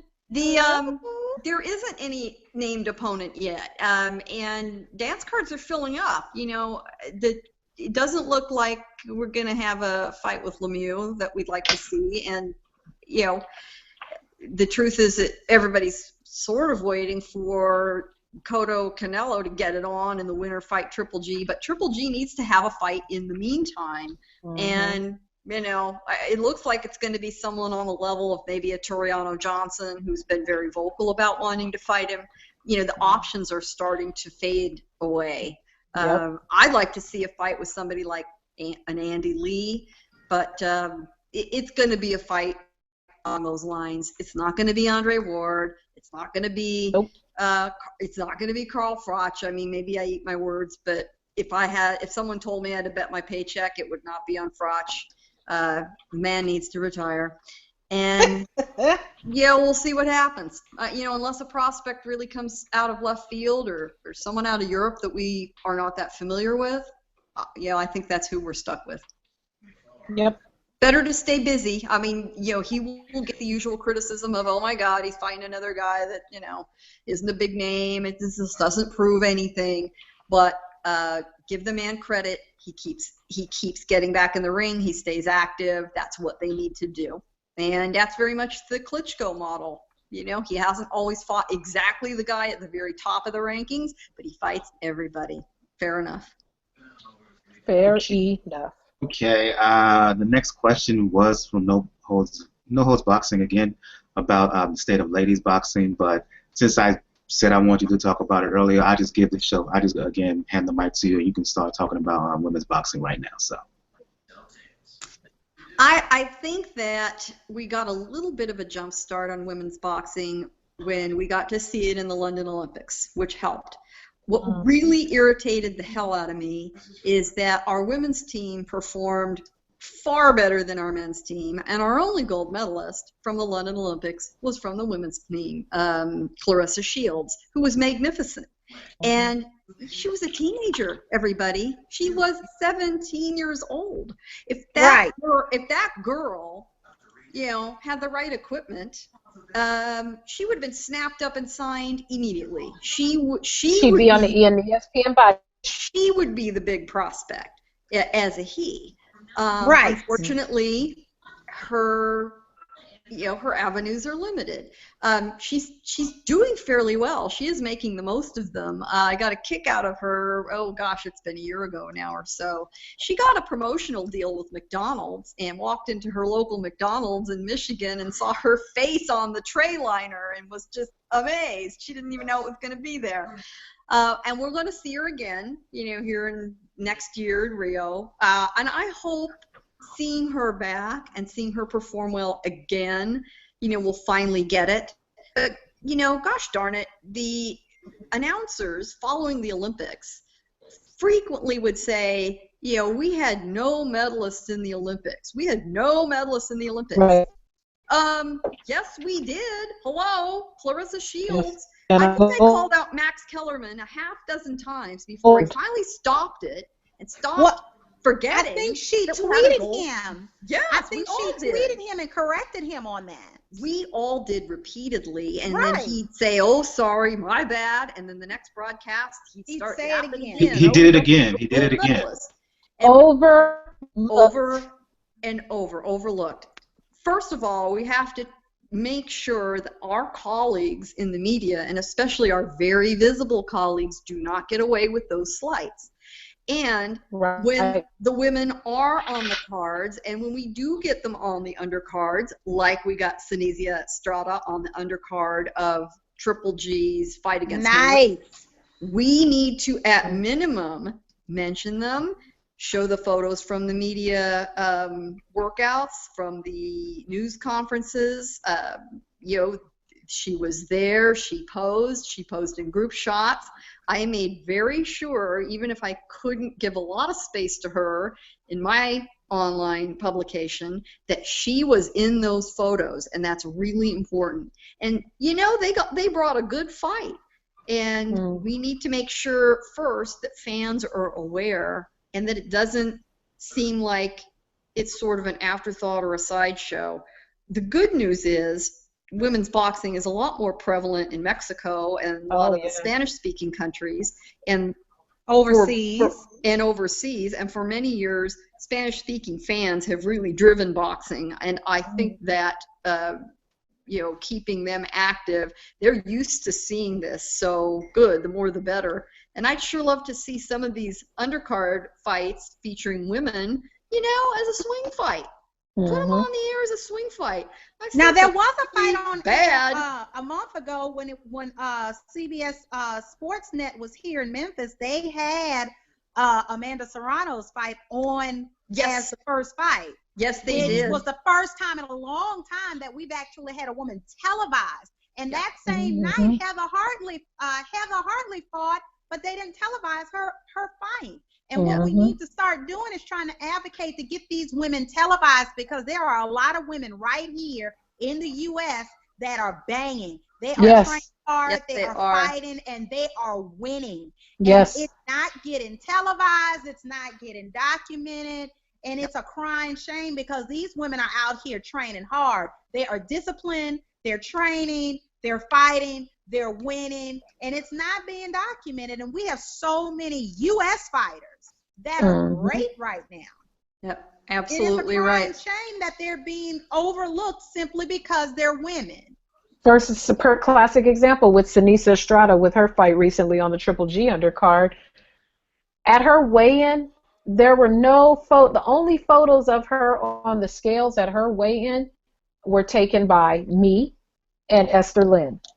And that was and that wasn't even Esther Lynn's assignment, because she works for the competitor. But she wanted to come to the fight, she wanted to watch the fight, and we took the only pictures of Esther Lynn, or of Sinisia Estrada. there's a number of female fighters that are just banging. The problem is they don't look like swimsuit models. Like there's another fighter, I can't think of her name right now. She was on our show recently because my co-host of my podcast, Ryan Bivens, is heavily into women's boxing. He's just as versed in it as he is in men's boxing. And he brought this woman on our show, and I watched her fight. She got it cracking. The problem is she looked like a dude, very masculine-looking woman. And that doesn't fit. They can't, market that per se. And it's a shame. Like I'm looking at the card this weekend, I see that we have women fighting on this Hank Lundy, Mauricio Herrera card. Hopefully she'll get broadcast. I doubt it, though. Melinda Cooper versus Carolina Arias, bantamweights. But, I mean, overlooked. Some of the best fights involve women. If you watch those fights from Mexico, they're far better than some of the bullshit that we see every week on Friday Night Fights. And Dude, go to Argentina. They be packing them 15, 20,000 strong down there. Absolutely those women, right. those Latin countries do not play. They will put a women's fight on, and those are some good fights. And don't But count let's face it. across the pond in Europe too, like over there in Denmark. What's her name? Cecilia Breakers, Cecilia Breakers, Delphine Pearson.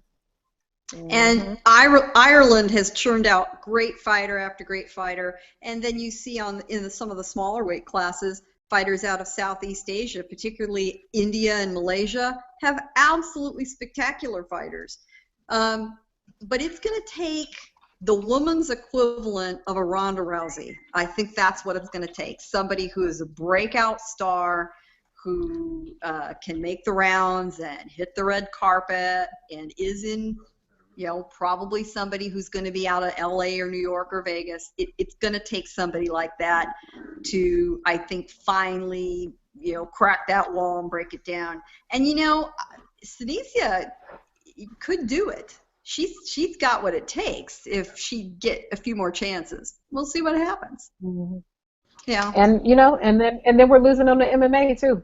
Yeah. Hannah, who's I was gonna MMA? Yeah, I was gonna say Holly Holm had the potential, but she left for MMA. Right. Well, the women who want to make a living at it, that's what they're forced to do. But eventually we'll have our breakout. We'll have our version of Ronda Rousey, and things will change a little bit. The same thing happened in MMA. She was the one that legitimized it for them. Her star power was undeniable, and they finally had to say, okay, well, if they want to fight, let's let them fight. And they found out audience loved it. People love her. If people, in general, casual fans, some of them can only name one or two MMA fighters, and chances are she's one of them. Right. They all know who she is. Well, and I think that, a lot of it has to do with the fact that she's attractive. She's attractive, she's blonde, she's always winning, she has smoothest star looks, and I think that's why she sells.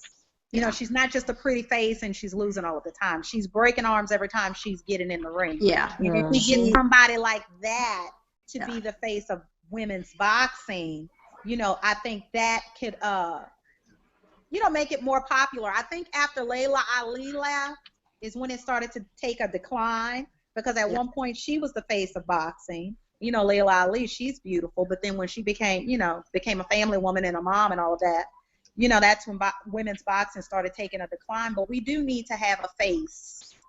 Well, let's hope we have a breakout star in the Olympics again this year, and we'll see what happens. One question, ladies. Your thoughts on Katie Taylor, who a lot of folks believe amateur or pro, maybe the best women's fighter out there, pound for pound. Do you think we will ever see her turn pro? I don't think she needs to. Yeah. I think she's got all the fame and fortune, in her sphere that she wants. And I think she can get more fights as an amateur, unfortunately. In the women's game, that's where the action is. Although now that the Olympic Games are widening the qualifications, certain professionals are going to be able to fight in the Olympics. You have to have, I think, less than a certain number of fights, and I don't know what the threshold is. So that could change it a little bit. But absent that, she has no reason to go pro. I will tell you one thing. One platform I did like it in when Layla McCarter just fought recently in that BKB format. That was a good fight too. She would love to continue fighting in the traditional format, but the opportunities are just not there. And BKB played her pretty well. So, Good. you know, as women, we got to get in where we fit in. Right. Hey, that's always how it is. Well, making our own way. So. Yep. And those people who are in the boxing universe, the women broadcasters, and we all know who they are, and the hosts and so forth, they have to help lead the way because they're at a level at which they have a say. When you are, somebody like Christina Poncher or Dana Jacobson, who's doing a great job for PBC, by the way, I'm very impressed with her. They're the ones that have to speak up and say, hey, how come we aren't broadcasting this? Or, do you really give a damn what swing fight we show? Well, then can we show the women, please? They have the pull, and they need to start speaking up. And I'm not her biggest fan, but Michelle Beadle. I know who. I was waiting for it. I wish she would speak up too. I don't she's get that. sitting I'm right not next doing to Michelle Max Beadle. every damn day. I was gonna leave that name. I'm gonna leave that name alone. I don't want to get myself into trouble. I don't do the Beadle. I don't do the Beadle. She's a hypocrite. Yeah. Michelle Beadle did all of that talking during this campaign about Floyd's domestic violence issues, and I'm not justifying Floyd. You sitting next to Jim Lampley every time you do the fight. Hello. You sitting next to Max Kellerman every time you do the fight game. Yeah. I don't do Michelle Beadle. I mean, really? Have you seen? Let's talk about for 30 seconds Michelle's interviews on the fight game. Well, make it longer than 30. I don't care. She's trash. 30. I don't care. My podcast is in the middle of the fight game. I don't watch the fight game, and I'm so glad that we podcast every time it comes on. No, I don't watch that bullshit. Michelle Beadle, I watched it at first. I would tape it, and because it comes on typically on a Tuesday. On a Tuesday. I'm sorry. Could she at least spend some time watching the sport? I mean, just a little bit, and not just doing some background on whomever she's interviewing for HBO. She only has to interview Terrence Crawford, Gennady Golovkin, and Manny Pacquiao. My God. And Roach. There are other, and Freddie Roach. Yeah. Really? Somebody can't get an entertaining interview out of Bernard Hopkins? You are incompetent. Oscar De La Hoya. Yeah. Give me a break. I mean, Manny can be tough. Manny can be a tough interview. Terrence, because he's young, so he's inexperienced. But seriously, you should just be able to say, "Hi, Oscar, how you doing? Hi, B-Hop, how you doing?" Just give B-Hop the mic and let him talk. That's true. Yeah, you don't even have to say hello. Just sit down and he'll start talking. Freddie Roach. When has Freddie Roach not given a great interview? The guy is a character. Right. I mean, come on. I've done a great interview with Freddie for Boxing Channel. Freddie is going to talk. He's going to talk. Freddie walks around talking. Come on, give me a break. She is, and I've worked in journalism a long time, and I was a talk show producer for many years. She is just about the worst interviewer I've ever seen, and she is an embarrassment to us as women. I agree. In boxing journalism, she is not the representative. I fully endorse everything Gayle Falkenthal just said. I fully endorse. She sucks. She sucks. Yeah. There was no one else available that they could put on the fight with Michelle Beadle. Hell, everybody loves Rosie Perez so much. Put Rosie on there. At least I mean, she's not on The View anymore. She got time. Exactly. She's got her ass canned from The View, which actually is a badge of honor, if you ask me. She should do it. And I will say she's the only one who could. Given what Raven Simone said, she was the only one who made sense on there. I'm just saying. Exactly. But see, for Rosie's not going to get that job because when Jim Lampley start talking that bullshit, she's going to call bullshit. Of course. That's absolutely She's going to call right. bullshit. Yeah. No, Michelle is someone that you know, she's ESPN's little patsy, and they can all, you know, they can control her, and she's there to be the ringleader for, you know, Max and Marcellus, and yeah, she isn't gonna. Here's your cue card, sweetie. Go along. Go ahead. Here's your cards. Here's your notes. You know, and I will say this: people often confuse the various talent types in broadcasting, and anchoring. Just strictly being an anchor is a very difficult job. But anchors are performers. Anchors read scripts. They have to be able to read cold. It is a talent. But anchors are not interviewers. Anchors are not people who can be a talk host and ad-lib and run a conversation. So Beetle's fine as an interviewer. She can read a script. You know, she looks good, all that. She is not an interviewer, and she does not know the sport. And unfortunately, for every troll guy who says, women shouldn't be getting involved in boxing, it's just not right. That's why. She's proof. That she proves their negative feelings about it. And that's what really gripes me, is they look at her and think that's the level. We're all that way. So in other words, you're saying she lives up to the sexist stereotype that you were complaining about earlier, Tanya. She is the walking, talking example she is of what the trolls think is common. It's common, blonde, blue-eyed, dingbat Patsy. Here's your lines, boo. Go ahead and do your job. Are you kidding me?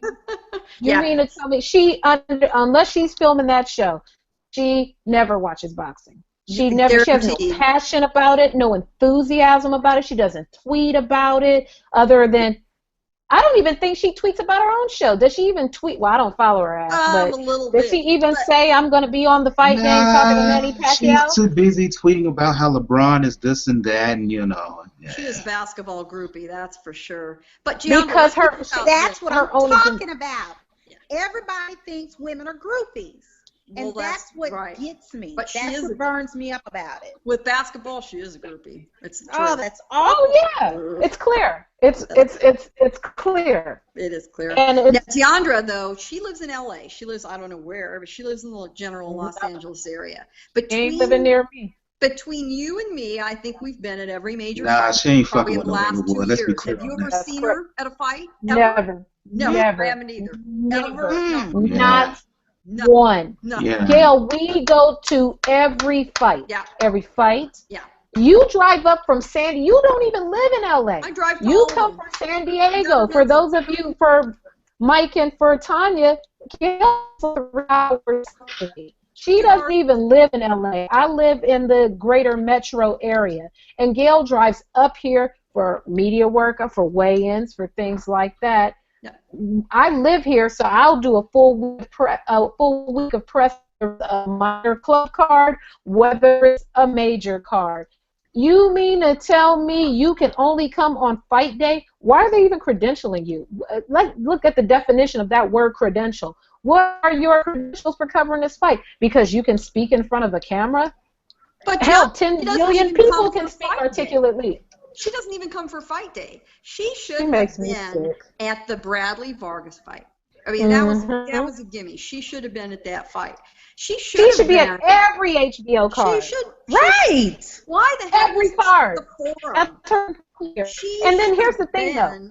She should have been at the forum for the Golovkin-Monroe fight, and she sure as hell have been there to see Chocolatito. And you know, here's the jacked up part about it, though. She wasn't there. The sad part about it is, most of these dudes here having this dialogue, people will say, "Oh, they're just hating because she has that spot. They're just hating." No, she doesn't contribute anything to the sport. No, she's taking a space. And you know what? I don't. Yeah, I am hating because none of us could have it. Most of these folks who will. How many of them know about the fighters that we're talking about right now? So they can say what they want, but they sound ignorant when they do that. Yeah. Most of these dudes who have these jobs and on Twitter who get all this cred about and attention and followers about boxing and whatnot, most of them don't know who Roman Gonzalez is. They didn't know him until they saw him on HBO destroy Edgar Sosa. Real talk. That's the truth. And in all fairness, we all have our niches. The one niche that I feel weak in are some of the Asian fighters. You know, the big fight scenes in Japan, the fighters out of Thailand. I know a little bit about the Australian fighters, but I always feel weak in that area. But I know that, and I pay attention and read and learn when we know we have a big fight coming up.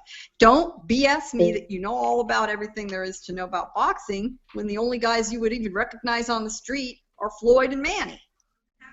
That's exactly. People don't know who they are. Exactly. I know. And you know, yeah, maybe we are hating on Michelle Beadle. She's earned it. Watched her telling it how it is. You know, every week every time I've seen her do an interview, I think, oh, are you getting any better? I mean, because I actually do want her to represent us as women in the sport with more skill, and it's just not happening. Yeah, it's just not. I don't want her representing shit for me because she's not. No. I'm sure she's good at whatever it is she does outside of boxing, but boxing is not her wheelhouse. No. You know, she doesn't even have any respect for it. It's clear it's just a check for her. Yeah. I would rather someone with a little more passion about it. Yeah, and her little conniption fit over her credential. Was just embarrassing. You know, That's the most ridiculous thing ever. Well, not to someone from the network. Right. It pointed out her ignorance because she didn't realize that she was credentialed under her network. That's the way that works. You're the network. They're not going to give you a badge. Are you kidding me? You went to the boxing. You didn't even have to go pick your credential up. It was brought to you. Not like us who got to schlep all the way over there in the hot-ass sun, stand in line, do all the ID, take a picture, do this, still get questioned, get a wristband. No, you can't stand there. No, you can't do this here. Don't do that. You work for AO. You think I'm going to let you in? Get the fuck out of here. And you know, mistakes get made all the time. You know, you go up, pick your credential. What was that name again? Oh, like my name's hard to find. And right. You know, you politely persist, and it eventually gets straightened out. What did she do? She threw a diva hissy fit. You don't know who I am? Don't you know who I am? She stomped her little feet. I am Michelle. I don't have to take this. Girl, if you don't sit your ass down with that nonsense. Like you were the only member of the media that was in town all weekend. They had people who traveled to Vegas for that fight, told they had a credential, and then got to fight day and got their credential taken from them to sell their seats or give it to other members of the media because like all of the Philippines came, like the whole island came. Right. So I know personally people that happened to. So by the time the fight day came, they turned around and went back home. Right. Because there was no reason they weren't going to get access. I'll tell you offline. I can tell you probably a couple people you follow. I can tell you people that, and you can ask them for yourself that happened to. And so they were like, fuck it, I'm going home. Yeah, and she stomped her feet and went home that night without even sticking around to straighten out the situation. So by the time they straightened out the situation, I knew what you was gonna say. I knew you was gonna say it. Bye, Felicia. Bye, Felicia. Yeah. All right. Enough about her. Enough about that. Mm-hmm. No, we're done with that. Anything else you want to discuss before starting to shut the show down? Yeah, we could, but we'd be here all night. So let's. There's always things to talk about. Yeah. Exactly. But we can. Yeah, on Twitter. Yeah, I want to get into this dirt that Jeandra wanted to tell us after the show is over. So we're gonna start to shut the. We're gonna start shutting the show down right here and now.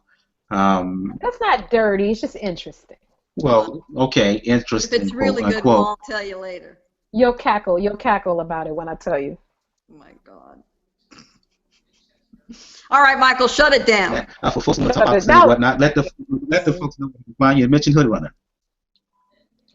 Hoodrunner.com. Go to my link to Hood Runner Tees. It's in the link on Instagram, or follow Hood Runner World on Twitter. Follow badculture.net, The Bad Culture on Twitter. Visit the website. Click some ads. I'll be working this weekend, Herrera, Lundy for boxing channels. Look for my interview stuff with Boxing Channel. Shout out to Al Bernstein. Now that's a good dude. I don't have to go in. Dude. That's a good dude right there. I love me some Al Bernstein. So, yes, that's where you can find me. Mrs. Boxing Diva, we've been following each other for a couple of years now. Yes. Finally got her on the show. For folks who want to talk boxing or anything else, let the folks know where they can hit you up. Okay, first of all, you can find me on Twitter, Mrs. Boxing Diva, at Mrs. Boxing Diva. I am a part-time writer for Inside the Ropes. You can follow them at Inside the Ropes 1 or itrboxing.com or itrboxing.com/Facebook. I contribute there part-time because I am a full-time workaholic, but mostly on Twitter, Mrs. Boxing Diva. That's me. My cousin. I like the girl. Yeah, as long and you have to chat with Tanya on Twitter during fights because otherwise it's past her bedtime and she we don't want her to fall asleep. Oh, so I you got to okay. keep her chatting. Tanya be waking up in the middle of the fight talking about, did I miss the fight? What the hell happened? Girl, get your coffee, girl. Old pro, y'all know I fall asleep in a minute. Yeah, well that's because you're a workaholic. Yep. Oh, now we know why. That's the blessing of being on the West Coast and having the main event happen at 8:30. It's great, thank God. Absolutely. Gayle Falcon of Communities Digital News. For folks who want to talk boxing or anything else, let the folks know where they can find you. Well, of course, my column is at Communities Digital News, and that's calm with 2 M's, Digi, D-I-G-I News, calmdiginews.com. My Twitter handle is my day skills address, PR Pro San Diego, and I'm starting to work it up on Periscope. So if you're on Twitter and you're getting into Periscope, I love it. And you can follow me there, and I do some crazy random stuff, and I've done a few little Periscope broadcasts from ringside until they stop us. And we'll see you there too. Can y'all see my sign? Can you see my sign? Yes. We see your bad coach sign. You got your avatar up right now, so you have to get rid of that. I was holding up a sign that says "I love Gayle." Oh no, we don't do that. I'm moated. I thought you guys could see it. I'm moated. Thank you. That's all right. For folks who want to follow me, y'all know what it is. Brother JR76. That's my personal Twitter. If we don't find out about anything pound for pound boxing report, check out the blog page, b4pboxingreport.wordpress.com. If you look to the right, you'll find all the links to find us all over social media.